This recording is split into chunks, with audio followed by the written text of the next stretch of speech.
Oh, damn it.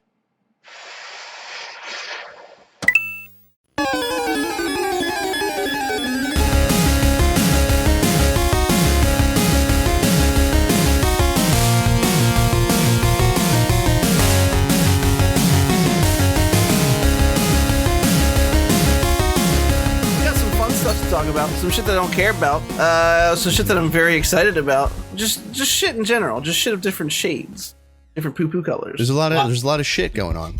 Mm-hmm. One might call it the rainbow shit. What are you munching on, Scott?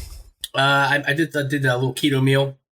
I sauteed some jalapenos, some yellow, orange, red peppers, and some like onion, some red onion. I'll never buy 3 different kinds of peppers again, though, because when you do self-checkout at Walmart, they're like really like uptight about it. They make you like check out and search for each different colored pepper. I'm like, oh, I know. Isn't that weird? They're the same fucking thing. Yeah. Meanwhile, I have a friend who like shoft lips. Oh my god, shoft lips. Okay. There's a lot of pepper fraud happening at ShopRite.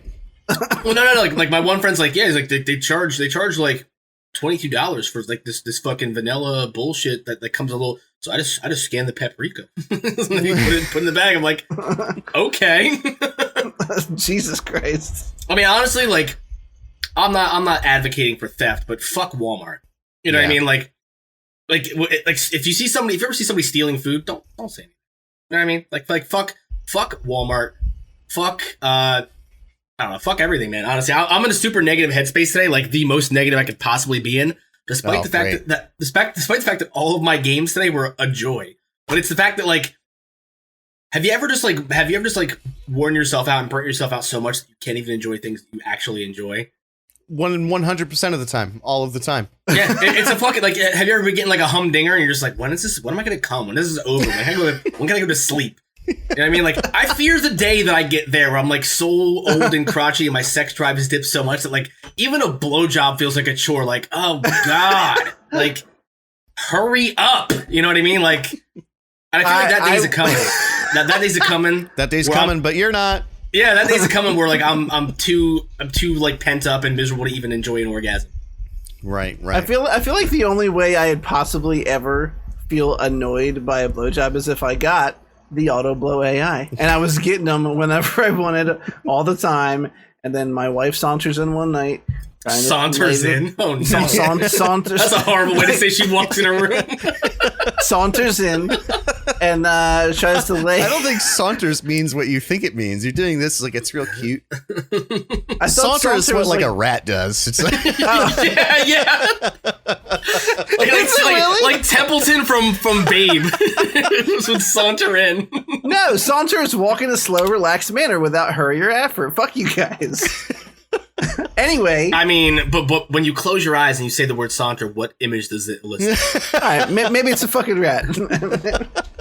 I didn't. Anyway, is it like one of these? Like one of these? You know? Well, we'll go with Slinks in. Anyway, please get back to the blowjob story. Yeah, get back to the part about your lovely wife trying to just doing the rat walk over to just gobble down on your cheese. Taking the whole wheel tonight.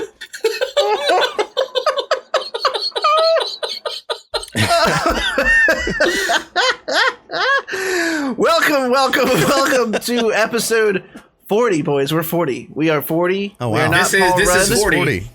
This is 40. I knew somebody was going to make the joke immediately. Is it weird that none of us look younger than Paul Rudd and he's 51? No, dude. I sent a fucking picture to the chat earlier today of Paul Rudd taking this month. He's 52 years old. He looks like he's still like 27, dude. I swear to God. Yeah. He's got to be a Satanist, right? Like made a pact with Bagul or something. Yeah, there's like a portrait of him aging in an attic somewhere, 100%. Yeah, like Bilal gifted him a part of his soul in exchange for, like, you know, whoever's the head of his fan club eventually gets sacrificed to Bilal in order for Paul Rudd to maintain his eternal youth, right? You said Bilal, and this isn't funny. It's just my brain having weird synapses, and then I thought Bagheera from the Jungle Book. So I'm just picturing him praying to like the cartoon panther from Jungle Book, and I'm gonna I thought the cartoon panther was Shao Kahn. That's the tiger. Oh, I didn't even know there was a panther then. I'm gonna be honest You with guys both have a way better memory than I do. Jesus Christ. Jungle Book was my favorite Disney animated film when I was growing up. Okay.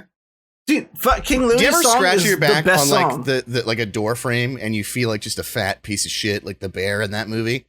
Every time I do it, I go, ooh. Who voiced the bear in that? Was it John Goodman? Because I feel like it should have been if it didn't. I don't think it was, but I don't know the answer. I feel like he was way too young at that time. Yeah. I know that, wasn't it Bill Murray in the CGI remake that did Baloo, which is hilarious. Yeah, but Bill Murray also did Garfield. Yeah. And then did a sequel to Garfield. So, like... Phil Harris did it in the original. I don't even know who Phil Harris is. He looks like a mummy in the fucking picture of him that I just found. So he's dead now. All right. But R.I.P. Hey, did they remove his organs through his nostrils? Yeah, probably. Well, episode 40, boys. This is a milestone episode, but it's also, we're getting very close to our 1 year podiversary, which I hate saying that word, but I'm going to keep let's not saying do that. I hate hearing it. I hate hearing it, but I feel like you're going to keep doing it. So it's okay. I'm very excited. It's not going to, our episode release is not going to fall directly on the 1 year. It's probably going to be like 3 days before, but we have things for people to open, and I'm very, very much looking forward to what date is our official podiversary? Yeah, I wasn't. The September 24th, I believe is the 1 year. So we're gonna either have the 20th or the 27th, depending on when the second gift comes in. I would say 27th because we still got some stuff in the works. We want to make sure we have in time. It's very critical. As long as okay, all right. We'll make 20. You're making me wait. The thing is, the cat's out of the bag, Chris. Whether you remember or not, you got drunk in my stream, or you came to my stream drunk, and you told me that you and Derek are getting me a gift. Doesn't sound like me at all. And I know me and you were getting Derek a gift, so me and Derek are naturally getting you a gift. Oh no, you didn't have to. I actually, this is why. What do you mean have to? Because everybody's pairing up to get someone a gift. I got a gift. I got a gift. It's got a cum mug. That just sounded so scripted, though, didn't it? Oh no, you didn't have to. It's like, he's like, you fucker, better be getting me something nice. No, I considered the cum. I'm serious. You got me a cum mug forever and a day ago, and I didn't get you guys anything. Yeah. But all AFI references aside, it's our podiversary, as you say. Oh god, even saying it makes me feel dirty. Doesn't it hurt you so much? Like I wish I could run up behind me while I'm saying it and kick myself in the dick, but I'm sitting down and I don't have a doppelganger, so there's no way to accomplish it. Can't do it. Do it. Yeah. It's a double. All right, cool. So we're very excited about that. There's a lot of shit coming. We keep saying it week to week, but we have some decent stuff to talk about this week. But really, next month, Shang-Chi, and it is officially Shang. I saw him pronounce it in a clip. Couldn't think of the word. Mm-hmm. That's coming out. There's so much shit coming out before the end of the year that we're stoked for. I don't know why I'm doing the fucking recap here. Derek, how was your day? It was a day. It was just any other Monday, just Mondays. Am I right? Bill Murray's Garfield. Just getting through it. Now I'm home, and we're gonna do this thing. Don't sound so excited about it. And now we're fucking here. I guess I'm here again. It's a week after week. Am I right? Yeah. How's it going, Scott? It feels so good to not have to go anywhere or do anything today. Like I went to the beer store and then came home at like 2 p.m. and got toasted immediately. I've been drinking for like 5 hours, boys. I'm very jealous. So the tongue is a little loose. I still need to come up. Yeah. I don't have gills though, whatever the fuck you guys were talking about earlier, so I still have to come up for air when I eat pussy. Tracheotomy. Ew, though, right? Because like you know, like imagine someone with a tracheotomy, like a male or female, depending on your preference, going down on you. You know, you'd hear like you hear the emphysema crackle coming. Yeah. You hear like that, like that gurgle, like there's a graboid under the sands. There's no way that's sexy, right? You can't just tune that out. You're trying real hard. But the fucked up thing, guys, is somewhere out there's a crack whore with a tracheotomy who like some guy paid extra to fuck the trach at some point. Yeah, or like don't picture it. Just let it go in one ear and then breathe it out. Don't focus too hard too long. God, my segue was literally going to be: you guys ever wonder if dudes with tracheotomies realize how lucky they are? Because they can actually suck their own dick? Is that what you're implying? No, because they could eat the pusai without ever coming up for oxygen. Oh, okay. Yeah, it was gonna be real bad, and I'm not gonna do it unless the trach tube then goes into the beehole, and then you're really in trouble. Do you think that's part of what the was that part of the attraction in Shape of Water, that he had gills, he could go underwater in the bathtub? Keep going, just blah, blah, blah, just like oh shit! I think he also had like 2.5 inch long sharp teeth, so I feel like it cancels it out. Yeah. Well, no one's trying to get filleted by a piranha, right? Unless you're one of what are those twins that are in there? Well, Jerry and something. They were in Piranha 3D. You guys ever seen the remake of Piranha? Like there was a horrible 80s movie, Piranha, where like the government worked on like a top secret like war weapon, like what they weaponized Piranha so they could like just introduce them to the ecosystems in foreign countries when we invaded, and they would just kill everybody and eat everything. They remade it where like Jerry, his name Lawler, not Lawler, that's the wrestler. There's the two douchey brothers from Sliders, and it's just a bunch of porn stars getting eaten to death naked for like an hour and 45 minutes. Sounds like a good time. Yeah. Christopher. You're a young kid, yeah, definitely. What's his name? Doc Brown's in it. Christopher Lloyd? Lloyd, yeah.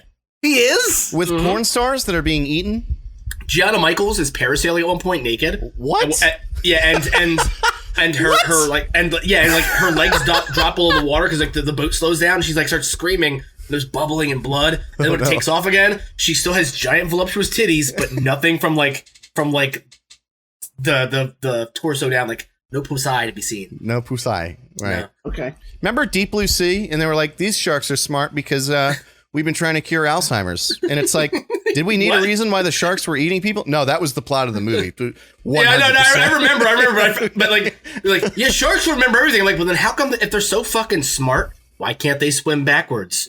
That's fucking. And then one does, and they're like, oh my god. And it's like, yeah, well, I mean, you think evolution would take care of that on its own without you having to like make them super smart to harvest their nutrients or what the fuck was it? What were they harvesting? I can't remember. I have no idea. Much like the sharks in that movie. I don't know. Yeah. Because they sucked up all their fucking fluid to cure Alzheimer's. The shark couldn't remember where the fuck LL Cool J was. That's how he made it through that movie. They saw him, turned the corner, and did not remember where the fuck he was. And that boy had a parrot for a partner. Like, that parrot would not shut the fuck up. Yeah. Neither would LL. Just kept going. It's hard to say LL really quick in a sentence. You sort of trip over. LL. All right, let's get into it. We have some things that I want to talk about that are cool. We have a rant. We have a Scott rant TM. Oh yeah. Let's just we have some cool video game updates and some cool trailers, and I'm just going to dive into it. So the Star Wars gallery that came out, I don't know, back when Mandalorian season 2 actually aired, fucking like 6 months ago at this point, or at least it feels like it. They finally released the end chapter of that, which covers the Mark Hamill, Luke Skywalker reveal and how they did it. As you can imagine, it wasn't just Mark Hamill in his outfit, and then they de-aged his face. If I may, I would rather have seen the behind the scenes of how the guy who did it in his garage made it look better than they did. Can I see that? Yeah. Can I see that documentary? So you know what's interesting? They hired him? Well, they did hire him, and we know that. We talked about it here, I think. Yes. You heard it here, I think. Maybe I should get bit by one of those sharks that makes me remember better. No. They just eat you. You don't. Yeah, you don't get better memory. You just get aided. That's about it. I would, if either of you care at all about the behind the scenes stuff, I would suggest watching it. It was actually very interesting, but there's two things that I wanted to bring up because I thought they were nifty tidbits. One of them is that Plo Koon is kind of like this under the radar Jedi when he first came out. Mandibles like built in. I believe he had the yellow lightsaber, right? Yeah. He had a yellow one or something. Yeah. Who I thought he looked badass. He was always one of the cooler looking Jedis. He dies in Revenge of the Sith. Yeah, he gets taken out. He's in space, and he's not even on his feet. It's the worst. It's just the worst. It hurts. Plo Koon was the go-to Jedi to play in Jedi Power Battles. You guys are hell yeah, dude! That game was sick. Yeah, fucking game was awesome. I always use Plo Koon. Dude, it's literally Gauntlet. It's literally Gauntlet Legends, but much shorter. And like, there's really no replay value, right? It's just hard as fuck. It's until you unbearably unlock hard. Darth Maul, but then you realize it's just the same game. You're just Darth Maul now. So they originally used they did fake storyboarding to hide this. They really went through like great lengths to try and keep it under wraps, and they used Plo Koon. They had a whole like fake backstory about how he survived Order 66. They even show some of that artwork that they made, and it looks badass. And although it was really cool to see Luke back and in his prime, Plo Koon, I would have been stoked about Plo Koon. Like, I would have been pretty psyched. The second thing is, when this first came out, everyone was talking about his voice, and they're like, well, how'd they do the Luke voice? Or at least I was, because it sounded just like young Luke. And I heard someone say, like, oh, he did the voiceover, and then they digitally, like, did something to it. They, like, pitch shifted down so it sounded, like, higher. Or, like, they pitched it up a little bit. That sounded like, sure, like, I guess they could do that. It turns out they did not do that. That voice is 100% digital. They took... What? Yeah, they took all the behind-the-scenes interviews over all the years from anything he did, all the films themselves, and they literally created a fucking digitized version of him that will say whatever they want, and you can't tell the difference. It sounds fucking incredible. It's not him speaking at all.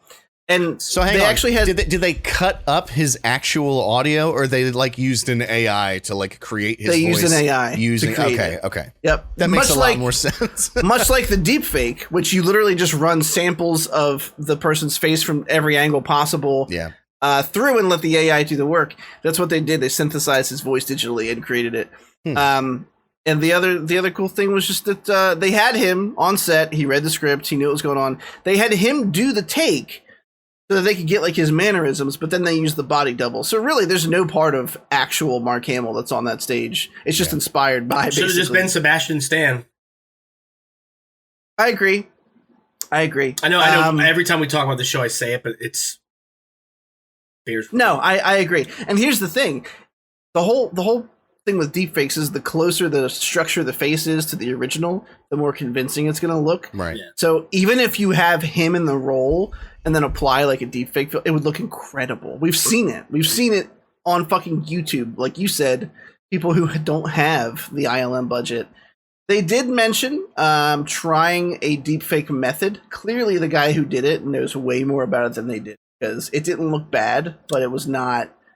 I mean, to get quality like they did on fucking YouTube video, you know. Anyway, I digress. I would say check it out if you're a fan of the show. There are rumors abound that season 3 will be the final one. Good, but that's rumors, so we'll see. I hope they do. Yeah, everything needs an end. Yeah, it honestly should be, because they're getting pretty close to jumping the shark with it already, with all the Clone Wars stuff. They're getting so close. Yeah. I think it needs a good end, and I think fucking do it. Oh, Scott, you want to introduce next piece of news about the RE? Yeah. Pictures? There's some set photos that have been released from the Resident Evil Welcome to Raccoon City live action feature length film. Is it called Welcome to Raccoon City? Yes. I hate that. Just that's the first strike against it. Let's be real here.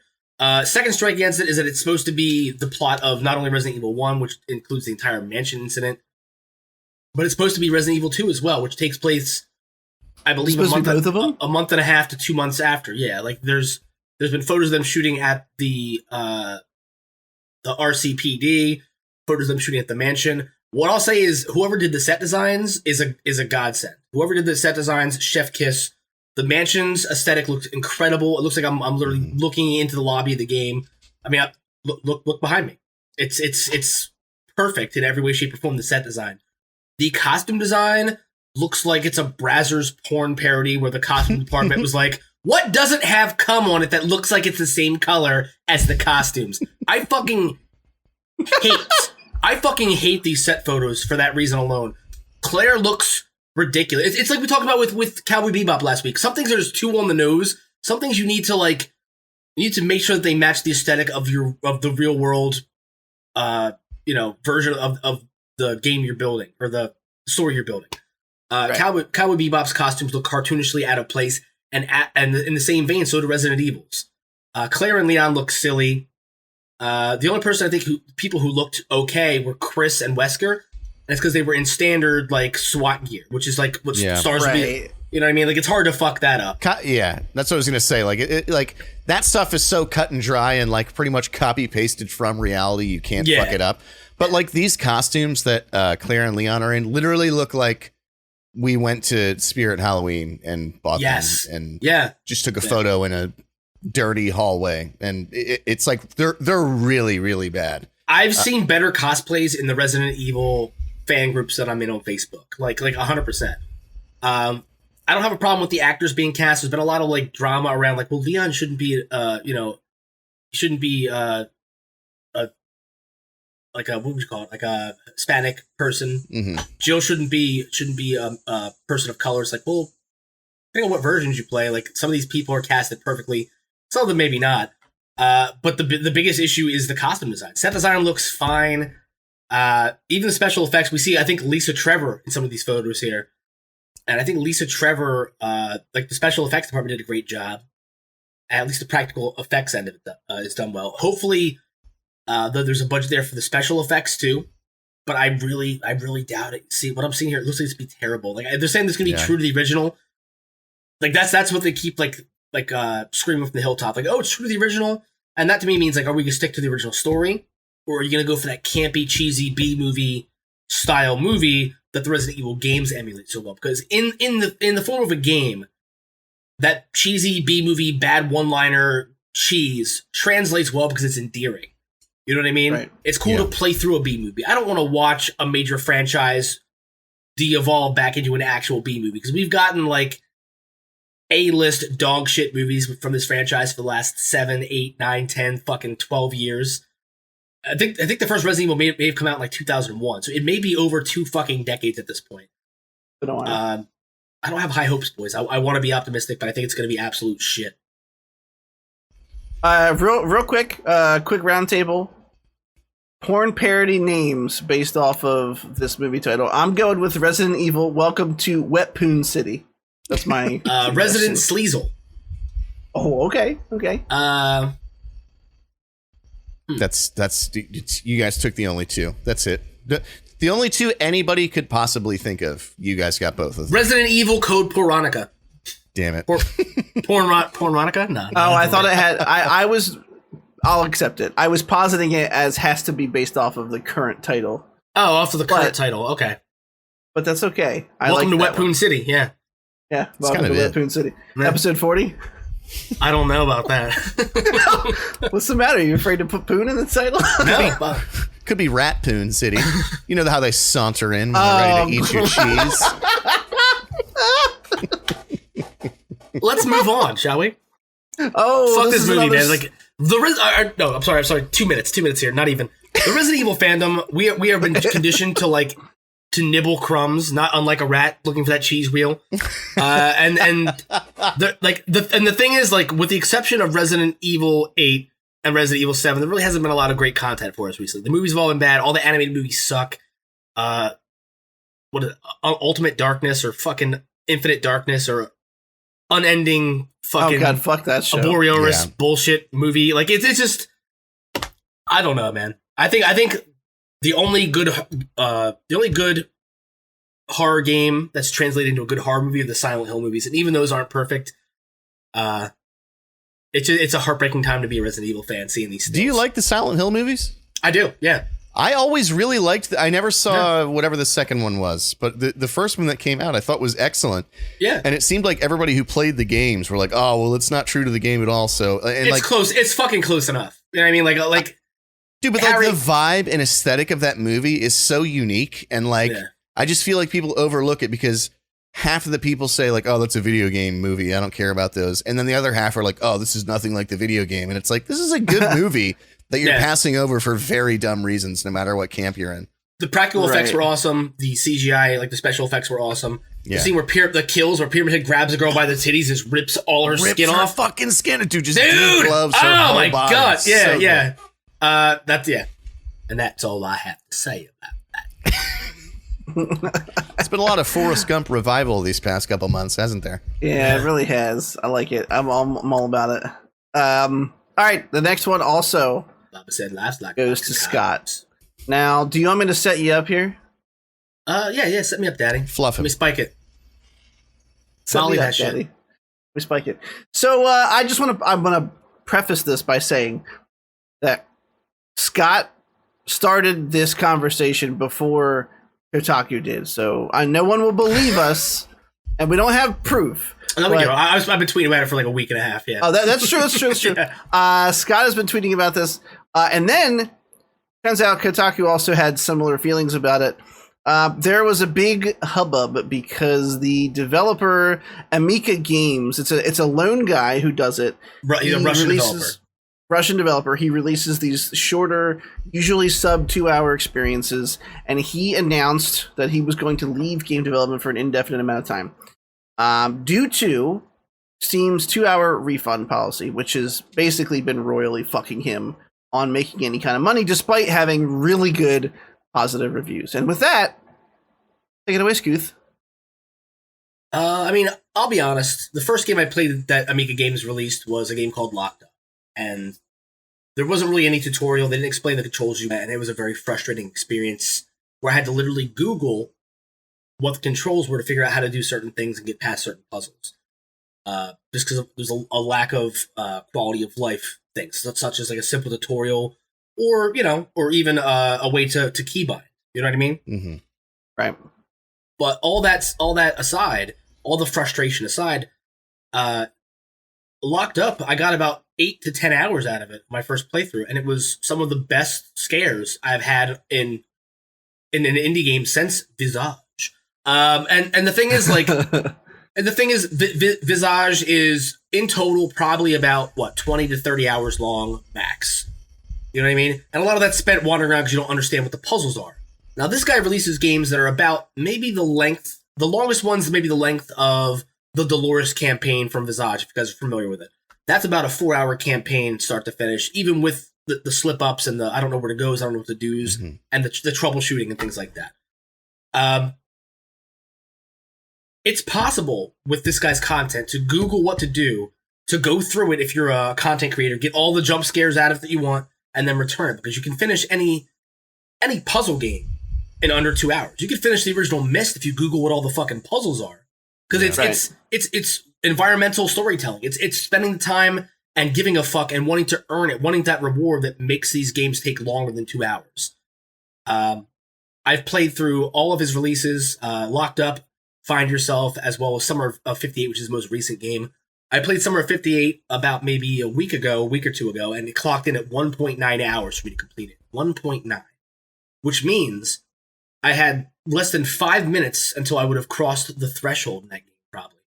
And people are beating it and returning it with less than 5 minutes on the clock. And as a result, this guy, he was really disheartened by it, obviously. He's always a one-man studio. So, like, he's releasing these 2 to 3... His first game, again, was probably about 8 hours total. But since then, he's been releasing shorter games on a 6-month cycle. I'm assuming so he can keep funding his studio and keep telling the story. In every game, it seems like you play the same protagonist, hunting down and seeking out these supernatural places, getting to the bottom of these hauntings or possessions and so forth, so on and so forth. To me, the biggest issue is that the horror community is a very small niche community, right? Like, people who play horror games play them for the love of the game. You want to be scared. You want to encourage and show support for the people who have a shown passion for scaring the fuck out of you. And it's no secret that most of the great horror games that have come out in the last decade aren't AAA titles. Dead Space is dead in the water, or has been up until recently, where we're getting a remake. Yeah. Silent Hill's been MIA for over a decade. When you think modern horror, you think Outlast. Red Barrel was a small 12-person studio until Outlast 1 was a smash success. Visage is a small team doing indie games. All the Pacify games. Devour. And then you got this guy doing it on his own. It seems to me like it's just mean-spirited. It just seems like it's just people manipulating a system that's in place that maybe isn't fair. Especially as a horror fan. You know what I mean? Because there's so few and far between. Most of the games that are worth playing now are labors of love, and they take years or months. 2 hours takes 6 months of this guy's life. So to say that $8 or it's currently on sale on Steam for $6. To say that $6 of your money isn't worth 6 months of his time just seems monstrous to me. You know, like no one would think twice about spending that amount of money on a beer and a shot at the bar, or on a fucking value meal at McDonald's, or on a fucking movie, which is an entertainment medium, where you spend $10 to go see Candyman this weekend or this week, and whether you like it or not, when you're done, you don't get your fucking money back. So to me, if you complete the experience, and whether you enjoyed it or not, if you've played it through to the end, it should be a go fuck yourself kind of thing. Like you've completed the experience, and a lot of people again are completing it under the 2 hour mark and just returning the game. And it's like the food industry equivalent of like you go out to eat a steak and you get 90% of the way through it, and then you go, actually, this was undercooked, so I don't want to pay for it. It's like, well, you ate it already. Like you finished it. It's done now. My off the cuff thing with this, I'm just going to be completely honest with you guys, was initially when we were talking about this, the reason I was quiet is because in my head I was thinking, look, if you only make a game 2 hours long or sub 2 hours long, then that's on you. Like, why not just spend extra time to make it longer? That was my first thought. And then once I pondered on it for a couple more days, I thought, well, here's the thing. It has, I think it's very positive or overwhelmingly positive reviews on Steam. Yeah. The thing is, if you buy something and you enjoy it, if you then exploit some system to fuck the guy who put the work in to bring you that enjoyment, you're a piece of shit. You're a terrible person. Like, whether it's $8 or even if it was a quarter of that, it doesn't matter. The fact of the matter is you went into an honest agreement and said, you know, I'll exchange money for this thing. You liked the thing, and then you got your money back anyway. It's not right. It's fucked up. And even if you play through, again, with the steak metaphor, if you've played through the entire game, even if you're in the small percentage of people who didn't like it, well, too fucking bad. You sat around and played the whole thing. Not like that. You just have to own it. Like, you made a bad decision, in your opinion. You didn't read enough reviews. You didn't know if it was, you know, something you'd be into, or you don't like horror games, or whatever the reason is. Doesn't matter. You made that decision. You bought it. The dark side of this is that I love Steam as a company, but they are very well known to developers to have this take it or leave it kind of attitude. Like, this is what we offer. This is who we are. And you either want to be supported by us or you don't. And that's it. They don't generally change a whole lot for their for people whose games so unless this really gained a lot of traction, which I hope it does, nothing's really going to be done, because it is fucked up. I don't know how long he's been making these games for, but I imagine it's been at least a couple years. His first one was in 2019, and then he's released 2 games since then. So I mean, he's put out about 30 hours. Well, let's say 20 hours worth of content in the last 2 years as a one man studio. So clearly, there's a passion for it.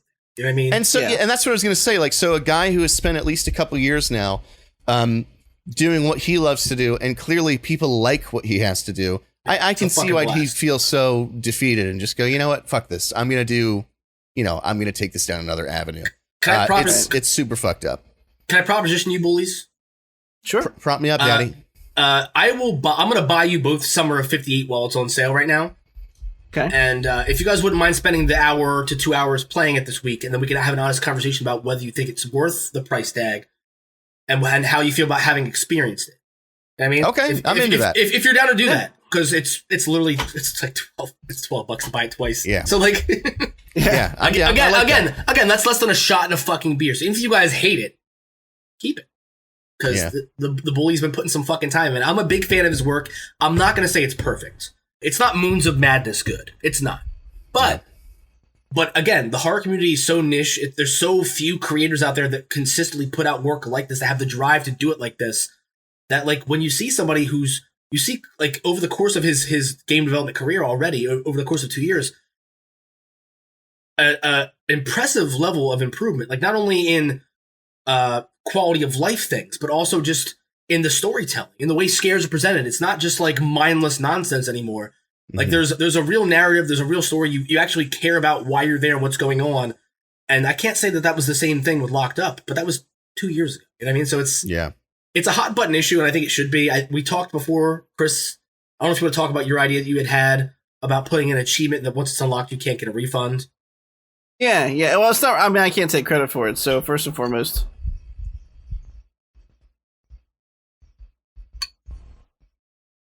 Yeah, okay, there we go. So first and foremost, my idea was what's the matter? All right, cool. Nothing, my please. idea was that they could do something where if you pass like a secret achievement mark or a secret checkpoint in the game, what's going on, Derek? You all right? The cheese stands alone. The cheese stands alone. If you pass some sort of like secret check mark or secret achievement in the game that the developer puts in that is not public, somewhere towards the end of the game, somewhere like let's say like right before the final boss fight or something, that's the point you cross when you can no longer refund it. Like regardless of money or regardless of time spent, I'm sorry. Regardless of how long the game is, how long you've been in it, if you pass like let's say like the 90% mark and they have a secret marker in there, that tells Steam it's non-refundable because you beat it. It's the equivalent of punishing the person who tries to eat the entire steak and then get a fucking refund. Yeah, or cheese. It could be cheese, like a wheel of cheese in that same. I mean, metaphor. I don't know what's making you say wheel of cheese, but I was just throwing it out there, totally random. Oh yeah, let's pretend that you didn't do what you did, right? Let's just.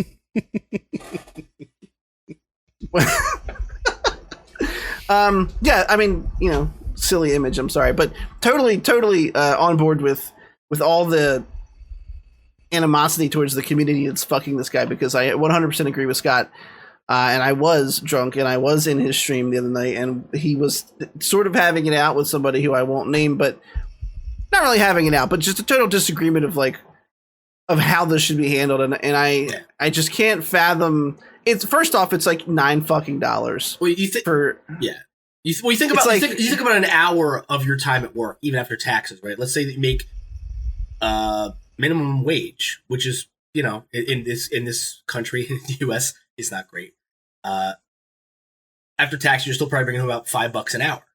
So you're saying that like 5 or 2 hours of your time at work isn't worth 6 months of this man's life, even if you're on the lowest income bracket, even if you're on welfare.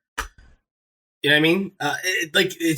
There's no way to rationalize to say that like that much time and effort going into something, whether he uses pre-rendered assets or not.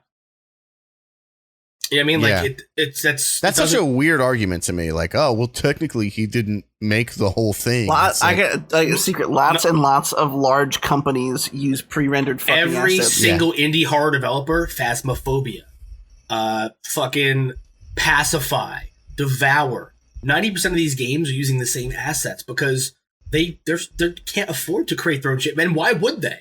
Even the sequels, like to big AAA studios, are reusing assets from previous games. Have you played Skyrim? Because most of that game was actually made for Oblivion, and a lot of Oblivion was actually made from shit that was used in Morrowind. It's like that's an industry standard. That's such a weird argument to try to dismantle the entire point of the thing. I don't know. My message. I know we're burning a lot of time on this. My message is: if you're a horror fan, just do the right thing. You know what I mean? Like you don't want to discourage people from developing. I'd rather have an incredible 2-hour experience every 6 months than wait 2 years for a new horror game to play. You know what I mean? Like, and for me, as somebody who genuinely loves the genre and genuinely loves being scared, when somebody is going above and beyond to do that and they're pumping content out as quickly as they can, don't punish them for the length. If it's quality, if it's not broken, if you enjoy it, if you have a good time, just man the fuck up. Again, it's $6. I'll tell you what. Whoever sends us an email this week, whoever the first email we receive, I'll buy it for you too. Fuck it. It's $6 fucking dollars. Make it the first 3 emails this week. I want to see a full inbox next week. Shit. Okay. Yeah. All right. Hang on. Before you say that, there's a chance there might be an email in there this week. I'm checking it right now. Okay. Only because I think your friend, what's her name? Shit. Oh, Christine. Right? Yeah. Yeah. I think she stopped in chat when we were finishing up It Takes Two, and I specifically said send us an email. Oh, she didn't. Womp womp. All right, never mind. Again, you're just bumming me out, man. I'll take it back. What I'll do is we'll simplify it. We still love you. If you're listening to this podcast, do a hashtag. We'll figure out a hashtag by the end of the episode, and then you just hashtag that. First 3 I see, we'll gift a copy of that game. Yeah. You gotta be on PC though. You gotta be on PC. Fan interactivity. Or maybe I'll stream all 3 of his games this weekend, and we'll do giveaways during the stream. How about that? Yeah, that works too. Oh, that's pretty good. All right, we have 2 more pieces of video game news. The next one's not really so much news as me just going, hey guys, this game's coming out and I'm really excited for it. Elden Ring, which we've talked about before, which comes out January 2022. So we're coming up. It's coming up close. I'm very excited about this. We got, 5 months left? There's another... They're sort of giving these hands-on looks to outlets now, and there's Polygon, IGN, all the major ones took a look at it, and they're really calling it like From Software's Breath of the Wild. And if some people might have negative connotations with that, but reading this article, I'm really excited. I mean, look, there's nothing new in here that we didn't already hear. A couple things here and there about summoning people in Dark Souls. You would summon a friend or something like that, but it seems like you can actually summon fallen enemies, things you've vanquished, to kind of come back and help you. There's like different enemy types. You can get like a tanky person or someone that does more damage. But really, what I'm blown away with is that everybody keeps saying like this world is massive. It is a complete departure from the linear but very complex and well-designed levels of Bloodborne and Sekiro. And I cannot wait for this game. Every time I read something about it, I get more and more hyped. They're talking about it's got the slow, calculated combat of Dark Souls, but they've learned to weave in like the faster counters of Bloodborne. I can't wait. I'm just gonna keep coming all over this title. I don't know. You guys don't even have to say anything if you don't want to. I just wanted to talk about it because I fucking can't wait. All I want to say is I'm so fucking tired of the way games journalists talk about games. Like, Elden Ring is the Breath of the Wild of Souls games. It's like, why does everything have to be like, or it's always like, pee pee poo poo is the Dark Souls of first person shooters. Far Cry is like Skyrim with guns. Like, just let the game be the fucking game. Like, why does it always have to be some lateral comparison to another game? Like, oh, this one's open world, so Breath of the Wild, let's compare it to that, as if it's the only other fucking open world game that's ever been made. Now that I got that out of the way, it was just like itching at me, just like on the inside of my brain. All I really have to say is that these screenshots look excellent. I feel the same way as you. I can't wait for it to come out. Every new piece of news that comes out about it gets me excited. It's just these headlines are just etching away at me, just shipping away, just really, really nagging. Yeah. Can I ask you, Chris? You finished Bloodborne, right? Yes, that's actually the first of the From Software games that I finished. Did your dick get bigger when you beat it, like the Grinch's heart, when he like heard the people Yes. in Whoville singing? Like, it just broke right through your fucking meundies. Yes, because I beat it 3 times harder that night than normal. Okay. I'll be honest. I'm a fan of the Souls-like controls and all that. It's the world with like the Lords of Sinner never really drew me in. You know what I mean? Elden Ring looks dope. I feel like Bloodborne is a cool mix of horror with that game play style, which is probably more up my alley. Bloodborne is such a good game. It looks I incredible. really have to play it. Yeah. But I mean, like in the same vein, like this play, some of the stills I've seen in this, it looks like it has some sort of a similar vibe. Like certain areas leading to the Bloodborne creepy in the Dark Souls 3. Yeah. Like, I mean, clearly there's gonna be a swamp, right? Yeah. Poison swamp. Couple of them. It looks cool. Probably It looks cool, but I mean, one of the things I'm most excited about is that there's gonna be a more story driven gameplay here. Like they had George R. R. Martin write a story, like an actual narrative, not just lore that you find under a rock or etched in fucking writing salts or whatever the fuck you use in Dark Souls. It looks cool. I've always been surprised that you don't stream more Souls games because they have that horror element to them, and you always play on like the hardest difficulty, like you like that challenge. And of course, they're challenging games. That's a great point. It's always been weird to me that you don't stream them. I feel like you would have. I never fucking thought about it blast like with them. that. You should just rip that Band-Aid off and do Bloodborne. And also, those Souls games. I'll order Bloodborne right now. Actually, how about that? Those Souls games. Awesome. If you've never played those Souls games before, we'll garner you some decent views. People who do first time playthroughs of those games. People like to watch someone go through it for the first time. Okay. It's a thing. I have one more thing to say about that, and that's just that I have to point out that I love this little idiosyncrasy of Derek's, where whenever he has to make a random analogy to something off the cuff pee pee and poo poo are always involved, like out the gate. I just love it so much. Just want you to know I just can't like in the moment, like when I'm like, think of a name, it's just like pee pee poo poo, bam. Otherwise I'll go and it's just like that's not good radio.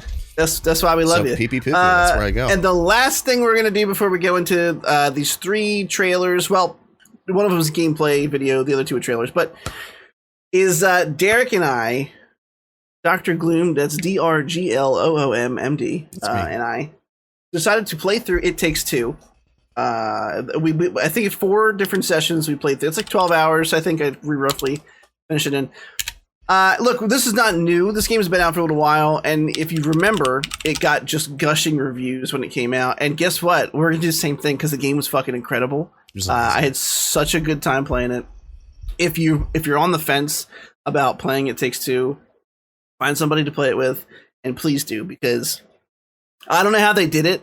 There's like 9 different stages. Every one was completely unique and an incredible experience. And this is going to be real short and sweet. If you're thinking about it, just do it, because it's worth your time. Yeah. It's worth your money, and you will 100% love it. And Derek, how'd you feel about it? Not only was every stage very unique, but there's also variance within each stage. So it's not like, oh, the theme of this stage is your, I don't know, horseback riding. So you're just horseback riding. You're pee-pee pooping the whole time. You don't just pee-pee, you poo-poo, and then you have diarrhea at the same time. No, there's always some way to like... Please stop. There's always some Episode like... 40, pee-pee poo-poo. Vis-a-vis. You guys ever sit down to pee and then you poop and you're like, thank God I sat down to pee. But also, like, you don't know if you force one out because you're like, oh, I sat down to pee. Am I old? Am I that? I sit down for 80% of my pees. I'm not ashamed of it. I just don't have to think about it. There's no like, oh God, am I going to get some on the seat? Nope, because it's tucked under my legs. 80% of the time, pee sitting down. Anyway, back to It Takes Two. The one thing that we kept saying throughout streaming it, and I'll keep it short, of course, is that almost like ad nauseum, it like got kind of annoying to hear myself say it. Was like, oh, it's crazy how many different ideas they fit into one game, but it really is fucking crazy how many different ideas they fit into it. There's always like some new gimmick that they're, throwing at you at this part of this level, but it never felt cheap. It never felt like they just put it in just to say that they did. It was always so well thought out. There's literally parts where you're in a fighting game, you feel like you're playing Street Fighter. There's a level where like so fun, it's top-down ISO. You feel like you're playing like Diablo or something. It's just so well done, and it has so much charm. And I agree. It was perfect. The storyline was like touching. The music was incredible. And to steal Chris's words, it was just magically enchanting throughout. You got really fuck you for that. I thought you were gonna say just a joy, because it was just. I gotta say, man, I watched you guys play about 75% of it, and I had a blast just watching it. Like, it was so well done. The puzzles were so smart. Yeah. And I can't imagine how fun it would be to actually play that through with somebody else. Yeah. It was. Even watching it was an absolute just a joy. That's just a joy. Just a joy. Can't do it. Just a joy. I can't. All right, boys. We're gonna move into trailer. It's just a joy. Just trailer. Joy. Trailer territory. Okay. So we were first and foremost, we were all 100% correct last week. The Spider-Man trailer dropped about an hour after we finished recording the podcast. Yeah. We know you've already seen it if you care about it. We know you've already watched people talk about it if that's what you're into. So we're going to keep it real brief. Trailer came out, confirmed a couple of things for us. Confirmed Doctor Strange's role in it, which is that he tries to help Peter have people forget who he is because of the events of not Doctor Strange. There's a lot of rumors, but it might be Mephisto. But then again, the main voice on the internet, Eric Voss from New Rockstars, who's been talking about Mephisto since WandaVision, was like, I don't want to say it because I fucking said it in WandaVision and he never showed up and I look like an asshole. But it's true. Doctor Strange is acting very weird. Wasn't there a comic book where yes, Mary Jane was shot, so Peter... New Day. New Day. New Day. He made a deal with Mephisto. Yeah. to fix it, and no one remembered who he was. So it looks like they're taking parts of that. Who knows if it's Doctor Strange or Mephisto? It could be either or. But the main thrust of the trailer here and the reveal is that the multiverse gets collided, and we have a hint of Willem Dafoe's Green Goblin. Oh my god! When you heard that fucking chuckle and the fucking pumpkin bomb on them Dafoe chucks, yeah. And then Alfred Molina's de-aged. Don't tell me you don't give no fucks about them Defoe chucks, because I know you do. Oh, absolutely. I would the whole like trailer. I was like, yeah, okay. Like I wasn't like this sucks, but I was just like, all right. And as soon as his cackle came just screaming through my headphones, I was just covered in goosebumps. And even Doc Ock, which I was like less excited about, like seeing him pop up, was it was fucking cool, man. Like I can't believe that I'm on board with this movie now. Like, well, okay, so we're all hypocrites, and we talked about it, right? We know that all of us, our predisposition, even mine, when it came to this movie, was to poo-poo it right out of the gate. Like we heard about it, we're like, fuck that, sounds stupid. Spider-Man 3, pee poo-poo la la. I mean, it's gonna be bad. It doesn't mean it's not going to be full of like serotonin-inducing nostalgia. Exactly, my friend. Exactly, you get it. We all get it. So we're doing a podcast together. Hearing Alfred Molina, his suave delivery of "Hello, Peter," dude, it makes me happy just fucking talking about it. Like, there's been a lot of weird theories because of this trailer. Look, I got to tell you guys something. They cut trailers however they want to make you think two scenes are together when they're not. So there's a lot of theories on the internet. I'm just going to go through one, and then we can move on since we've all given thoughts already. Which is that all the Spider-Man villains are all coming through the portals or whatever. It looks like we know Electro's in it. We saw glimpses of him attacking in the trailer. We didn't see him. There's something that tries to attack Peter through a pane of glass. People think it's Lizard from Amazing Spider-Man 1. We know Doc Ock. Well, I mean, we know Doc Ock and Green Goblin are in it. I mean, I guess it would make sense if each Spider-Man had two villains, right? There's 6 of them. There's 3 of them. But imagine that the first Sinister Six movie is a 3-on-6. Like, that's kind of weak, right? Like, so I don't. Tell me how you feel about this theory. The theory is that all the villains come over, and the Spider-Men all come over too. And from what I gather from this theory, it's that they're basically like all the same person. Like the consciousness of the other Peter. Like, in other words, like when Alfred Molina comes up and sees Peter Parker, he sees his Peter. He sees Tobey Maguire. That's dumb. But it's actually Tom Holland. That's dumb. And I agree because one, it's a way to have Tobey and Andrew cameo, but we never would get to see all 3 of them interact, and that immediately is a turnoff for me. Look, if you're gonna do nostalgia, I need full bore up my ass, like as hard as you can. Give it to me, Daddy. Let me see Tobey. Let me see Andrew. Okay, let's calm down with the full blown Tobey up my ass bullshit. What, you don't want Tobey up your ass? I'm sorry. I'd like to see him pitch a tent if I was the tent. You know what I mean? Kidding. So the main thing that drives this is that on the bridge scene, he's dressed like Tobey Maguire from Spider-Man 3. Like, that's the whole... They're like, oh, look at the suit. It matches the suit from Spider-Man 3, which it kind of does. But I don't know. I think that's stupid. And I'm hope to God... My fondest hope is that they're doing a switch row here with us. They're doing the same thing they did during WandaVision. They're trying to make us think it's one thing when it's another thing, right? My fondest hope is that they just recast some of these people because they're already known for the roles, right? Like it'd be way more difficult to try to like find new, young, fresh-faced actors to play all these parts, or to recast. To recast everything and have people be like, you know what I mean? Like the fact that these are already established villains, we've already seen their origin stories. You can just recast them, and even if it's a different world, you can fill in the blanks. Even if they didn't come from the world that Tobey came from, or the world that Andrew Garfield came from, maybe they did, maybe they didn't. You can just fill in the blanks in your mind's eye, and then them just being there is enough. Even if they're different versions, because multiverse, fucky wucky, timey-wimey bullshit. My fondest hope is that they're not supposed to be the originals, because most of them are dead.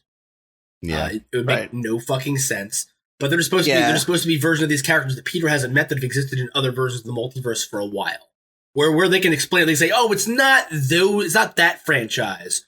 But these guys existed out there. Maybe the franchise you saw was a part of the multiverse that will leave, like uncanonically attached So are you saying you hope that there's no 3 spiders? There's just Tom Smallhands. Yep. And he gets the other villain. I would actually be a little disappointed. That's one of the prominent theories, is that it's just him, and Andrew and Toby are not lying to the press every time someone asks them, and they are not actually in it, because they fucking shouldn't be, because that's a whole different property. Like I get recasting villains again because it saves you time.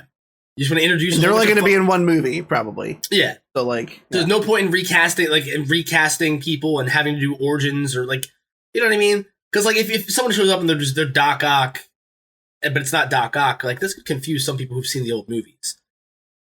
I feel like I'm trying to make this be what I want it to be, but it's probably not going to be. I'm reaching. I have to admit that would make sense. It would also make me sad, because a part of me just wants to play with my action figures, and I just want to see Toby meet Andrew, meet Holland. But the thing is, as much as I love Andrew Garfield's Spider-Man, those movies were terrible, and Tobey Maguire's Spider-Man movies were terrible.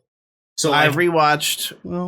Yeah, they're both like no. I think Andrew Garfield was the best Spider-Man still to this day, but his movies were dog shit, and Tobey Maguire's movies were just as bad. No. Just as bad. With the exception of Willem Dafoe's Green Goblin, those movies were just as fucking bad. No. We dedicated a whole episode to this. I'm not doing it. Before you go off on a rant, look at this bait motherfucker. Big Throwing it out there. Cheese. He's just I watched The Amazing Spider-Man 1 because of this trailer alone. Like, I had free time and I was like, fuck it, I'll watch it. Yeah, the dialogue is really... Andrew Garfield's fantastic, though. He's not bad. Fuck you, you're wrong. He's great. It's so good. We're not starting this again. Derek, how did you feel about the Spider-Man trailer? What are your hopes and dreams? None. I mean, I said it already. I heard Willem Dafoe's laugh, and I saw Alfred Molina, and my member berries activated, and that's it. Like, that's really the extent of it. I know you guys are talking about, like, Doctor Strange looking different. Someone at work brought that up to me, and maybe he's this and maybe he's that. Spoiler alert, he's not going to be. Every time you think that the MCU is going to do something like subversive or different or cool that deviates for it, it never ends up being the thing. I'm calling it right now. It's August 30th. The time is 8:03 p.m. It's not going to be that. He's just Doctor Strange. What if he's a Skrull, bro? They do have invasion wars coming up. No. Called Secret Invasion. Why is the Sanctum frozen? First and foremost. Yeah, that was weird. I mean, obviously, I figured there was going to be some kind of joke because everything in most of the movies is a joke. Wait, didn't it get wrecked in Endgame or something, or Infinity? But I mean, they broke the ceiling. Like Hulk fell through the ceiling, right? Then again, they are wizards, so you figure maybe they could just reverse wizard time. It. Yeah, they got a Fantasia that shit. They got a Fantasia that shit. Well, no, so he broke through the roof and the stairs. The stairs were fine. They were just covered in snow. So something weird was going on. Anyway, all right, moving on. Black Myth Wukong. It's a game that's coming out soon. Not really. 2023, next year. Or 2 years. Jesus, trying to fast forward time here. We talked about this a while ago. We talked about it during the reveal when it was first announced, and we were all pretty excited for it. And they released a about 13 minute long Unreal Engine 5 gameplay trailer back on the 19th last week. And boys, it looks just gorgeous. I mean, there's not a whole lot to say here besides just holy shit. Derek, you brought something up, I think, before we started recording, and I beg of you to rekindle that. Oh, it's based on the story of Son Goku, which is who Goku from Dragon Ball Z is based off of. He's a monkey boy with a big old staff. Gotcha. Maybe they'll fix Dragon Ball Z. There wasn't as good as this. Do you guys ever play Monkey Hero on PS1 back in the day? No. It was like an action platformer, kind of in the same vein as Crash Bandicoot, but you had way more fighting abilities. Action plat. I mean, it could be a plat. Which is what platformers are to be known as henceforth. Yeah, plat. I haven't played it, no. It's great, man. It's a good time. And this reminds me of that, but this is like obviously to do something that Derek hates. It's the Monkey Hero of Dark Souls. Oh, god damn. You know what? All right. Oh, he fucking I did it just to be a dick. But no, I mean, this is something that's been. I mean, they've made this game like 3 or 4 times. You know what I mean? Like it's been remade throughout the last 20 years again and again. Honestly, 30 years. But it's cool to see it in this gameplay style, like where it is a little bit Dark Souls, a little bit. I don't know. A little bit country. Yeah. Well, is Master Roshi gonna try to eat Bulma's butt? Find out next week. Hey-oo. On yeah. I usually skim through these, like they've released a couple like 10-minute plus videos, and like they're very pretty, and the combat looks very clean. They're so pretty. But I kind of skim, and so like this one I put on, and Odin was kind of having a meltdown, and it just chilled him out. Like he just totally honed in on it and watched it. So I'm like, we're watching this whole fucking video. So I watched every second of it. Holy shit, though. No, really, this looks like a really good game. I mean, I felt like that from the beginning. Really, the only thing I have to add to it that I haven't already said is that those fucking snow physics, dude, were incredible, dude. There's even like, obviously you have the technology that's existed for a while now where like, and it gets better and better every year, where they're walking through the snow and the snow will sort of bunch up ahead of where their leg is. But there's even a part where he was fighting that monkey with a huge sword that like he's spinning his staff around and just a little bit of it touches just the top of the snow, and there's still a little dent in the snow. Like it's so like it's just really well done. But yeah, other than that, that's really all I have to say about it. It looks great, and I can't fucking wait. Yeah, I just skimmed to that part. It's like the 5-minute mark, and like to see the area that they're fighting in is all like padded down around him, and like you said, as he runs around, he just kind of picks up little pieces here and there. It looks so fucking good, and I literally have a GIF that was made for me of me with stars in my eyes for my stream, because I used to say it's so pretty all the time to games that I played. And I would break the fucking button on my fucking stream deck when I play this game. I'm really looking forward to it. But there's not much else to say about it. It's still we still took 2 years to go, so we're gonna move on. The last trailer is that surprise, they're releasing another Saints Row game. It's a reboot. And is it considered a reboot? Okay, I didn't catch that. And just to get my thoughts out of the way, it just looks like a more generic Saints Row. Like, I don't know, a lot of the personality felt missing to me in this. It just felt, I don't know. Maybe it's just me. I watched it twice, and I had a really good relationship with like Saints Row 3. Which one did they do superpowers in? Anybody remember? 4 maybe? I don't know. You guys didn't play them? Okay, all right. I hate these games. I think they're so dumb. I played like the first 10 minutes of each one and couldn't do it. Me too. Like it's so corny. Yeah. Like Saints Row is the Grand Theft Auto people who like rip a fart and then try to high five somebody while they're sitting in it. You know what I mean? Like, you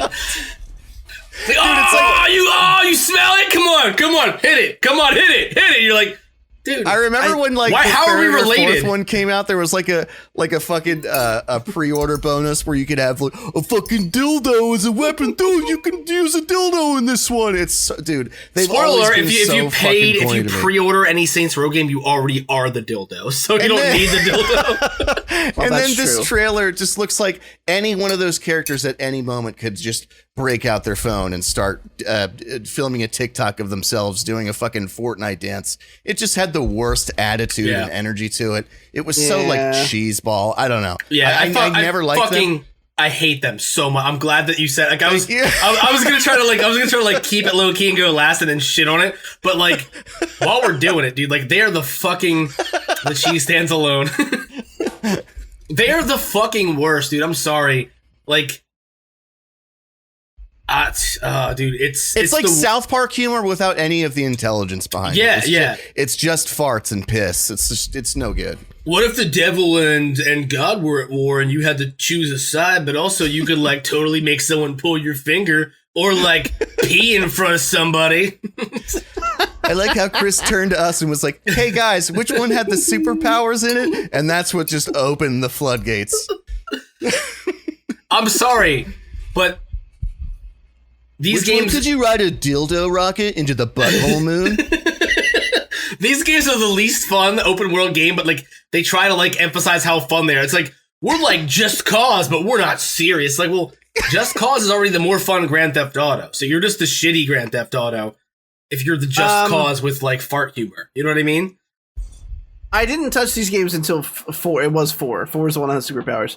And I don't know. They were fun. They were the more fun. I didn't play Just Cause, so they were the more fun GTA to me when I played it. And also, why would flying a dildo rocket into a butthole moon not be hilarious? Fuck both of you. Yeah, but it's to me like these games are lazy because they rely on like I mean, and don't get me wrong, I've made my fair share of cum and fart and butthole jokes. I was gonna say, but beneath the surface, I'm more than this. I am more. But these games aren't. No, I piss myself. Oh, I'm sorry. This game is the goat simulator of Grand Theft Autos. That's fair. That's probably fair. You know what got me? I played 4 and the opening. I mean, you guys are just gonna nod your head. It's like, yeah, of course they did. But the opening is like you're literally running up the side of a rocket. Taking off with superpowers, and they play Aerosmith from the song they play in the Armageddon movie, and don't want to close my eyes. And it was just fucking funny to me, and I played it and had a good time, and I did use the fucking dildo bat. Fuck both of you. All right, that's it. Can you drop the weapon on the ground and then fuck your own little butt with it? Yeah, can you leave it like pointing upward? I don't think so. Can you jump off a building and land on it, but can you like Mario butt pound it? You probably could. Can you, the player, jump off a building instead of ever putting this into one of your gaming systems? All right, moving into main topics. Do you have to go pee-pee, or are you okay? I do really have to pee so bad. Okay, I'm gonna go grab a beer then. All right. The shill stands alone. I will shill till you get back. All right, boys. Voice. I mean, listeners. Listen up, listeners. We have some things to go over. First and foremost, you can find us on Facebook at facebook.com/thecynicalnerd. You could also, if you wanted to, find us on Twitter at thecynicalnerd. You can tweet at us, tell us we're wrong, tell us we're dumb, tell us we're ugly. You might hurt my feelings, but I will get over it, I promise. I'm a strong, grown-up man. If you want to ask us a question, it's hashtag AskTCN. If you want to tell us that we're wrong, it's hashtag FuckTCN. If you want to send us an email, one of those things, you can send us an email at questions@thecynicalnerd.com. Please do. We like interacting with people. I don't want to start begging. That sounds fucking gross and desperate, but guess what? Someone if you want to. How's that? Sounds good? Cool. Moving on. We have 3 main topics tonight. But I'm going to wait for these bad boys to get back. And in the meantime, I'm just going to say that I defend my position on Saints Row 4. Don't do it. Don't you fucking do it. To the death. It was fun for when I played it. That's really all I can say. I know it doesn't age well. I'm sure it's a clusterfuck of stupidity now. It was when it came out. But it was fun. I had a good time. They're just the silliest stupid weapons. You know, like a fucking jazz or a piano guitar that you could like make people dance with or something stupid. You know, stupid shit like that. Yeah. What you expect in those games. It is. That's why I don't play What you expect with it. 100% why I won't do it. I would like to remind you that we need a title still for episode 40. Mm-hmm. Keep that in mind as we talk about our main topics. For our main topics, because Derek already knows what they are, we have 3. But we're going to go, I think, kind of quickly through at least one of them. So it should be, I think we're still on target to hit our goals. The first one is Nightmare of the Wolf. It's the Witcher animated movie that we did not plan on watching and then realized that there wasn't a whole lot to talk about in main topics this week, so we fucking watched it. The second is Reminisce, the Hugh Jackman movie. It's now out on HBO Max. Scoopth over there had already seen it, and then Derek and I caught up, and I have very particular thoughts about that film. Same. I don't think Derek liked it. Oh, he's back. What do you think, real quick? He did. He definitely did. Okay. Yeah. All right, cool. There's no way he did. All right. Huh? Hey, buddy, how's it going? Okay. All right, first topic, and I have the intro to the topic with a caveat. Okay, unfortunately, The Witcher: Nightmare of the Wolf is the first thing we're talking about. I missed the last 15 minutes of it. I didn't get to see the ending. However, I feel like I've still got a pretty good and feel completely free to spoil it because I don't give a single shit. Yeah, you as you shouldn't, because this was another copy paste Netflix animated nightmare. It did feel very familiar. The thing is, it did tell an interesting story, but visually, I was bored to fucking death. Like that, there was a couple cool action sequences. But you could tell that they used like 3D rendered, cell shaded animation, some weird mix where like some of the flips looked off to me. It looked like they had like animated like a CGI character, but cell shaded to match the backdrop they had animated. I don't know what the method was, but it wasn't good. There's really only one scene. So like there was a couple scenes, action scenes that had what they thought were like cutting edge technology animation. And out of all of them, the only one that really did it for me was the scene at the very end, which Chris probably missed this, when Vesemir and Deglin like charged some beast at the end of the bridge or whatever. That was animated really well. Yeah. The rest of it was pretty boring. I actually didn't hate that the animation was not really like top of the line. I thought this was good. I didn't think it was great. Like the storyline was interesting enough. The dialogue was good enough. Like it was all just like, it was good, but none of, I agree. Like none of it was like, it's not going to be that memorable. But I'll tell you, just like being reintroduced into the world of The Witcher has me so excited for other Witcher shit. Very excited. I always thought, they do a little bit of it. I don't know if it's DLC or a side mission in Witcher 3, where you find like this old area where they had done the Trial of the Grasses to the kids, and there's a whole bunch of stuff you can read and like dialogue that talks about the process. And I thought, like, sorry, didn't mean to cough. When you read it, you're like, wow, this. First of all, can I just say that for coughing? Fuck you. It startled me. I'm sorry. As you get through this area and like he kind of reads these little, items and you see what's going on, I was like, wow, this is fucked up in a way that I would expect in the Witcher universe. Like the way that the shit that these kids go through, where like a lot of them are just fucking dying to monsters being thrown against the wall, and they do that. The one kid got his arm just ripped off. You're like, oh, fuck. Yeah. But then I think you see him later as an adult during the final battle, fighting with one hand. Yeah, like he just has one arm. Yeah. He's a full-blown Witcher. He still made it through the trials, but he lost an arm in the process on his first fucking trial. Yeah. But I liked the story. I thought it was cool. I mean, it wasn't like insanely original, but just a deeper dive into like the process of turning these kids into Witchers was interesting to me, and the way the public feels about them and how sentiment kind of turned, because just by nature, people are suspicious of the Witchers, from what they do to how they conduct themselves to their line of work. Like the fact that they're, basically just monster hunters for hire. And there's the one guy that says like, what if it's a shame, it'd be cool if we had more monsters to kill. And you're like, oh, you seem like you're up to something. Yeah. That kind of stuff. So I liked it. I feel the same way as Derek, I think, which is that it was okay. And really what it served to do was whet the palate for more Witcher shit. And I really am looking forward to December 17th when The Witcher Season 2 comes out. See more of Henry Cavill's. I'm playing Witcher 3. I'm doing it. I swore it off. I said I was never going to do it. I'm doing it. I'm starting it. I downloaded it. Nice. I'm doing it. The world of it and the politics are so fucking cool and so well thought out and so unique that it's just like being re-exposed to it through that. Even though the thing itself was, like I said, like I don't think it was bad or anything. It was just good. But just like the way that like you have mages who are so fucking powerful, so they're essentially like tools of the state. They're almost like enslaved.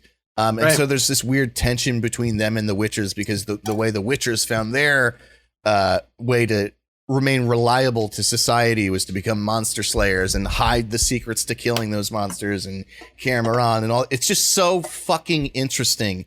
And it just made me want to dive back into the universe. And I'm rewatching the show. I'm waiting till we get a little closer to December to rewatch season 1, and I just can't wait that long. So I'm fucking doing it again. I gotta say, boys, this show, I had a harsh realization that the only thing I gave a fuck about, even in the live action Witcher, was Henry Cavill. Like I think that's all that sold it for me. That's all you need. I mean, no, like he was just so charismatic in the role.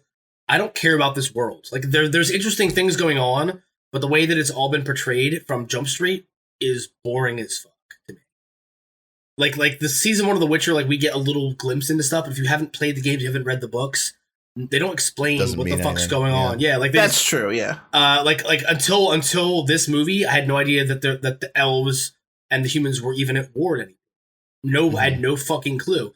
I had no clue that the mages. The elves are enslaved, right? They're treated like the poor. They're treated like second class. That's what it is. Well, yeah, but at one point the elves tried to cleanse the earth of humans, which is why. Right. They're essentially Nazi Germany, and then we're like, no, and then like we treat them like. Yeah.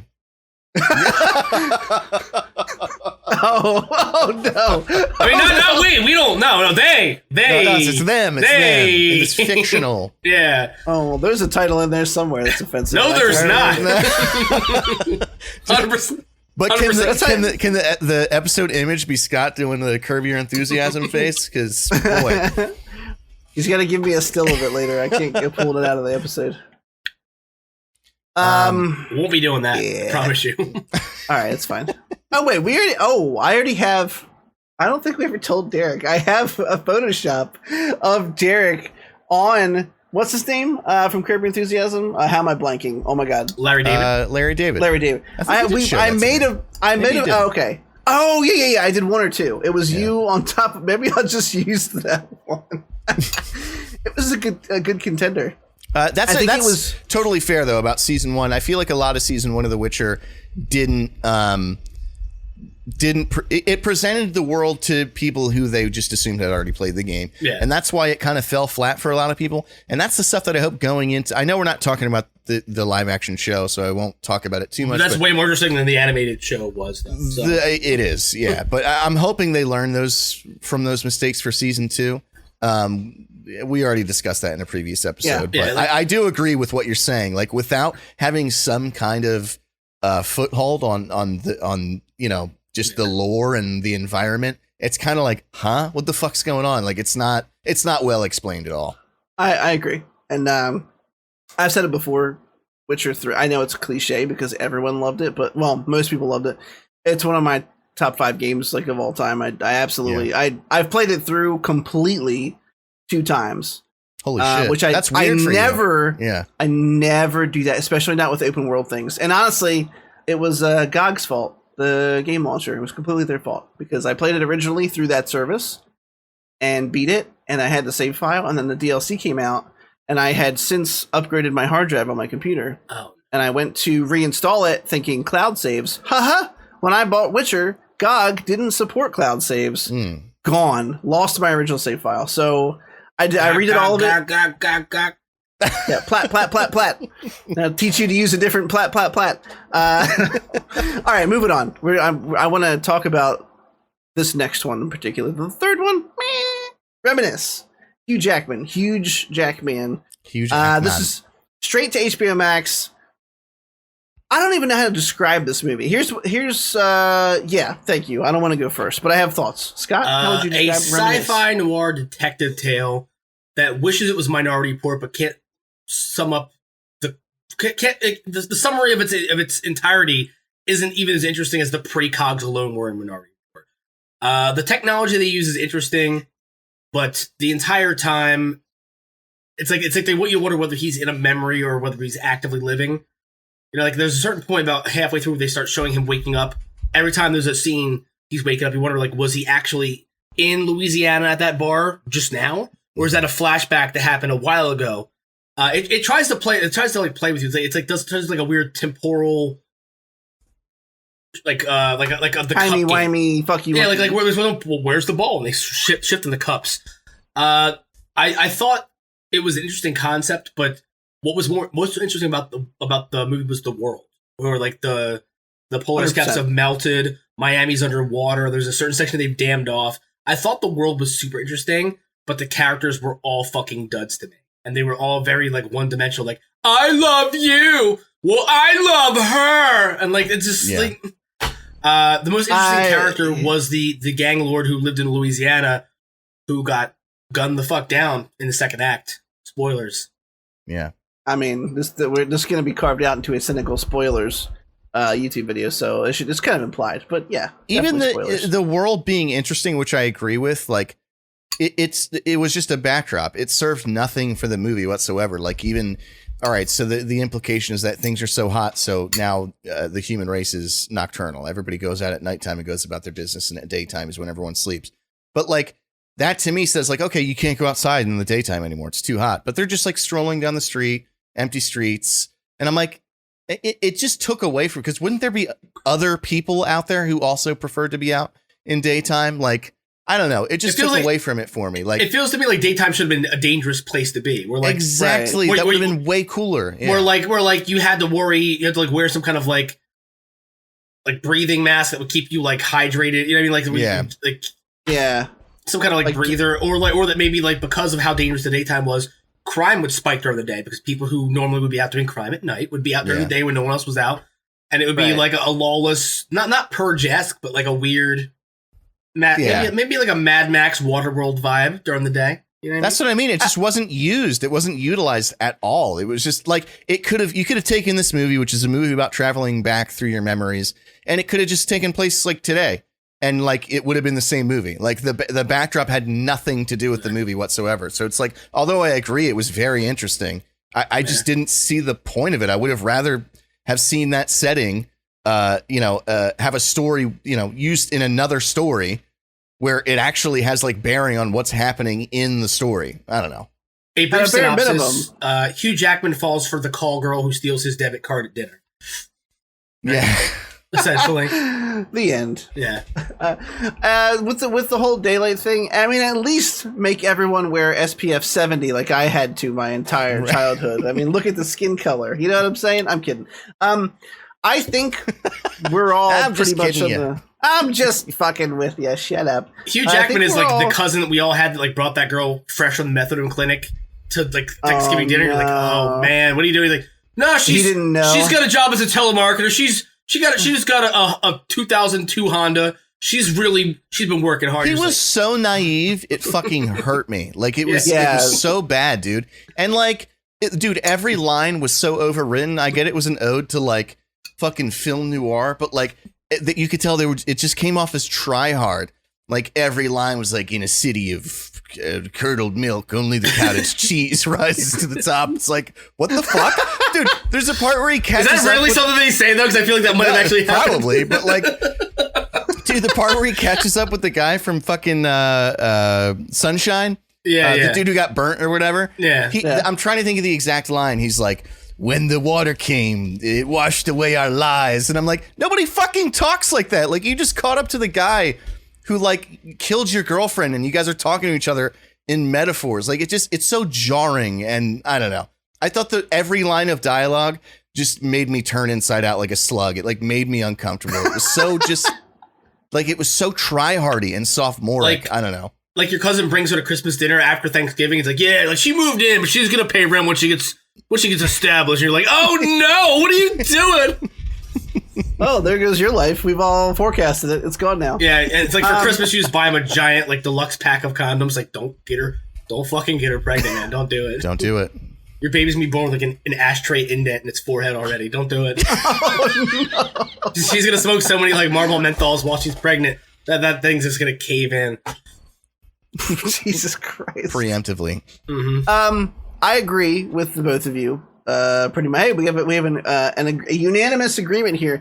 I thought the exact same thing. I thought that the writing, it's like they had the basis for the memory shit, and then someone went, okay, now you write and like two different people wrote it, and they went, here's a really interesting world, near future, climate crisis, the whole like the rich get to dam off their own segment. That's all that stuff was really interesting to me, and I liked it a lot.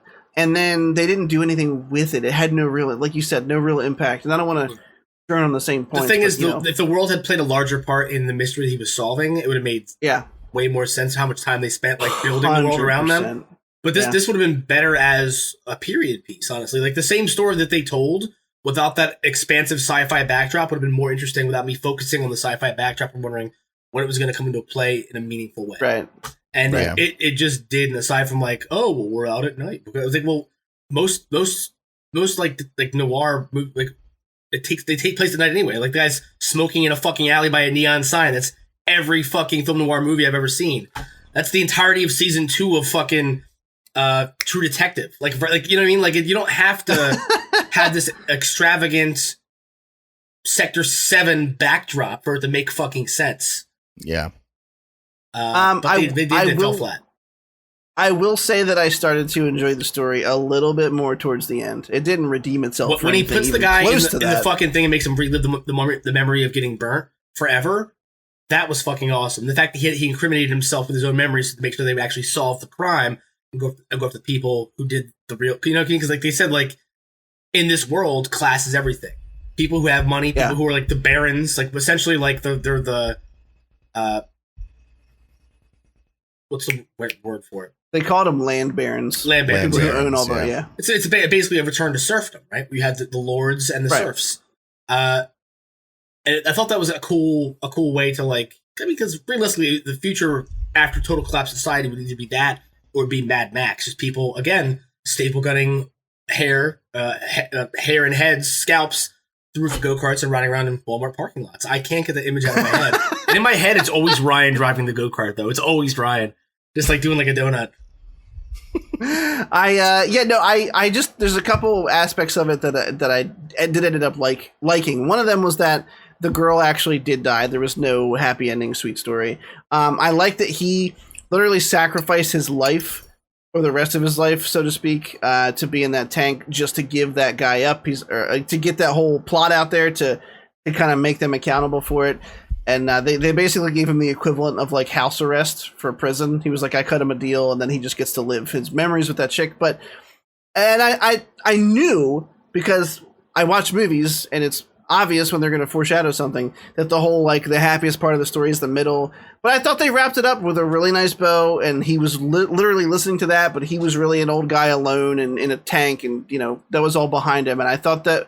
Well, I thought they came together well at the end. Is the entire movie a flashback of him? Like, is he reliving the entirety of like losing her and then solving the murder again and again, or is he just reliving the highlight reel of his best memories with her? And this is just a flash forward 20 years. I don't know. But also, I don't. Also, who cares, right? I don't care. I was going to say, does it really matter? No. Either way, it's a bad ending to me. It was a cop out. Yeah. Either way, I thought the middle was the only good part of the movie, which was ironic. Like sometimes the middle is like the happy best part. Maybe it should have ended there. Yeah. Maybe this movie should have been an hour and a half instead of 2.5 hours. No, I mean sometimes I come halfway through sex and I keep going. It had its moments, but it had its moments, is what I'll say. Yeah. Why did the burn victim guy, why did he talk like Fontaine from BioShock 1, which I just so happened to be playing at the exact same time that I was watching this movie and noticed that? Literally the exact same voice. It's because people who can't really voice act only can do like 3 voices when they're talking. You're really good at that. Thank you. Yeah, I like it a lot. You also sound like Fontaine. Well. Bet I had you going, oh, me daughter, oh, me wife, falling for it like a fucking fool. It's pretty good. Yeah, come on upstairs if you have any. Well, I don't even say that, but like, come on upstairs if you want me to suck that dick off your body. Like, whoa, Frank, I'm not into this anymore. I spent a lot of time in the fishery. I thought I made myself clear. All right, boys, we got one more thing to discuss. Can we talk about BioShock instead of What If? Because BioShock's so fucking good. I just beat it last night. It was for the first time in a couple years. Fucking great game. Excellent game. I feel like I go through it once every 5 years, like the entire trilogy, and I'm never disappointed. I'm wondering if I want to play 2 or if I just want to go right to Infinite. No, you want to play 2 because the wave defense sections where you have to protect the little sisters is like they're great at first, and then they get so fucking boring. So much fun. It's just the same thing again and again and again. That's my only issue with that game. I mean, you got to look at it as if it's like a challenge mode that they inject into the game, right? Because like you have different spawn points for enemies, different like defensive items that you have. Yeah. Sorry, Chris, you really want to talk about What If? We're just hijacking this. What? No, I'm good. You guys go ahead. Infinite is one of the best games I've ever played in my life, though. Like that's Infinite's in my very top saucy. 5. Infinite's very saucy. I saw this whole thread of like cool guys trying to be cool and talking about how it was the worst of the 3. I'm like, I can't stand opinions like this. I'm leaving, and I did. There's this weird. It happens to almost every popular game where there's this weird backlash that happens like 5 to 8 years after it comes out. Exactly, yeah. Where people they do that. They're like, they think it's a hot take. Actually, it was never good. I never liked it. Exactly. Like, okay. Is that why you have a like 1,000 gamers scored on it? Like, the thing is, like, people do that now with Resident Evil 4, and it drives me like it's the campiest. It's like it's full of cheese, but it's like a mozzarella stick. It's got like the best kind of cheese. You know what I mean? It's got the crispy, deep fried dough on the outside, and then you got the mozzarella. No mozzarella. Mozzarella. He making a pizza. All right, we're basically done because I have almost nothing to say about this episode. We're gonna hammer through it real quick, and then so after this week, we're not covering What If until I'm gonna keep watching it. You guys don't have to, and there's no pressure here. We've already given it the 2-episode rule. We've talked about that for. Can we do a thing where, like, those of us who have watched it will either give it a flatulent mouth sound or and that'll be literally it, like no explanation. That's fine. I'm gonna keep watching it because why not? I have nothing else to watch on Wednesday. I want to see the zombies one, but that's literally it. Also, by next week we'll have What We Do in the Shadows. So and Rick and Morty double feature season finale comes out this week. Oh shit! I still have to get caught up. It does. It's like the 5th or the 6th or something. Yeah. So we'll have that next Sunday. The 2 episodes Sunday. We'll have 2 episodes of Rick and Morty. What We Do in the Shadows. I'm gonna go see Candyman this week, boys. I was gonna do it today, but I didn't want to jump the shark too early. Mm-hmm. You'll have to give us the rating on the Scoot scale. Please. I gotta ask for that one to be spoiler free though, because I do really want to see it. I've been hearing great things about it. Well, yeah. I mean, I'll keep it spoiler free. Okay. We're basically wrapping up the episode right now. Look, I'm going to give short, succinct. I know you guys probably hated it. I thought it was the better of the 3, and here's why. Because it's the first one that didn't feel like they took a character from here and dropped it into this movie and said, let's change a couple scenes. It was the first one that was like, this is an original storyline. What if all the Avengers were, spoiler alert, murdered before the team could come together? Yes. And the second aspect of that was the surprise. The person who was behind it at the end surprised me. And that's why I liked it more than the others. That's all I got. It was really just meh. And Derek, we talked about it when we were playing It Takes Two, and I was like, well, not about the episode, but we were talking about the series, and I said it's never gonna be good for you because it's always gonna be the thing that you guys have been complaining about, which is that it just feels like they're taking their characters and going, well, let me move this guy here, and then that's all it is. It's all it's ever gonna be. Yeah, but the thing is, it doesn't have to be. Like, there is an opportunity here to tell really interesting stories. Sure. Because you're animating. You don't have to worry about the practicality of anything. You could disguise the fucking limit. And the fact that we're sticking so close to the source material with every single episode so far, it's a waste of their budget. It's a waste of viewers' time. Like, even this one, like, it shows what would happen if, like, every Avenger was killed before they joined, but it takes place... it literally is reenacting scenes from all their different first movies. Yeah. So it's still the same fucking thing. It's just like on a more grandiose scale. Yes, Chris. Oh, thank you, sir. I thought it was such a kick in the nuts that they just replaced Edward Norton with Mark Ruffalo's Hulk. Yeah. They were like, let's just redo that with the other guy. Yeah, fuck Edward. But also, like, fuck Edward Norton, right? If he wasn't such an unbearable cunt, he would still be Bruce Banner. But also, fuck Mark Ruffalo. He's... the worst actor in that entire series. Oh my god. I don't think so. No, I think. Dude, in Infinity War, when he says, "Oh my god, you guys are so screwed right now," that didn't bother you at all. Be honest with me. I don't remember what part you're talking about. Oh god, just okay. Thor shows up. Thor shows up. I think. Yeah. I really don't remember. You guys are so screwed. Oh man, you guys are so screwed now. It's the worst line delivery I've ever heard in my life. It's terrible. He's a little campy sometimes. I don't mind him. I do think Edward Norton can be an unbearable cunt. I also think he's a good actor. Great actor, though. Yeah, but as a human being, piece of shit. Yeah, I mean, the whole reason he left, right, was because he wanted creative control of like the movies moving forward. And Marvel was like, no. Oh, I thought he got contracted out, but we're going back like a lot of years now, so I probably just it was creative differences, 100%. Okay. My thing is, I think Mark Ruffalo is a much better Bruce Banner, and I think when he's the Hulk, it doesn't fucking matter. It doesn't matter at that point. Yeah. You know what I mean, I think Mark Ruffalo in Avengers humanized the character a lot, and you see him like exercising self control and even like flirting with Natasha. Well, not like flirting, but flirting with like the idea of like how like acknowledging how afraid everyone is of him and toying with them with that, like knowing like I have the upper hand even though you want to act like I'm surrounded. You know what I mean? Like he easily could have just demolished that entire wave of people surrounding him and Natasha in Avengers, and he went peacefully. Like I like Ruffalo's version of Banner, but it's a large part of that's credited to the writing, which is what If is missing. It's like, and it's not to say that like the MCU is known for its fantastic writing. That's the furthest thing from the truth. I think the Russo brothers do fantastic work, and I think a lot of the other stuff falls short. I don't know who's writing these episodes. I don't care enough to IMDb it or even read the credits as it's popping up.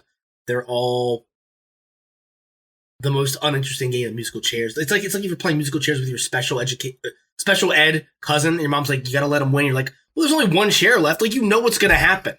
Why am I playing this game if I can't win? Why are you watching this if nothing's gonna change or nothing interesting's gonna change? The last 5 minutes of this episode is the only time I've honestly been I put my phone down and I focus on the show. Yeah. And even then, like right when it got interesting, it wasn't anymore. It's like, oh, you're just gonna go get the girl who could fly through a fucking spaceship and down it in 1 second, and that's your entire like she's more powerful than all the Avengers combined. You know what I mean? Like, yeah. All you need is fucking Captain Love. Marvel. Honestly, even the Hank Pym thing didn't do it for me. Like this one, granted, all right, I'll agree that it's of the three, it's the best one out of them. I hate to put the word best on it, because comparing it to the other two, that doesn't mean a whole lot, but it is the best one so far. But I just knew from the beginning, there's literally two things I have to say about this. From the beginning, it wouldn't have made any sense if they had made the bad guy killing all of the Avengers just another bad guy who's just doing it this time. That'd be like, okay, so I knew from the beginning it's going to be a good guy. So it turned out to be Hank Pym, and I went like, okay, like that was my reaction. It wasn't like, whoa, but it wasn't like, all right, that's the shittiest thing I've ever heard in my life. That's number one. Now put your second finger up.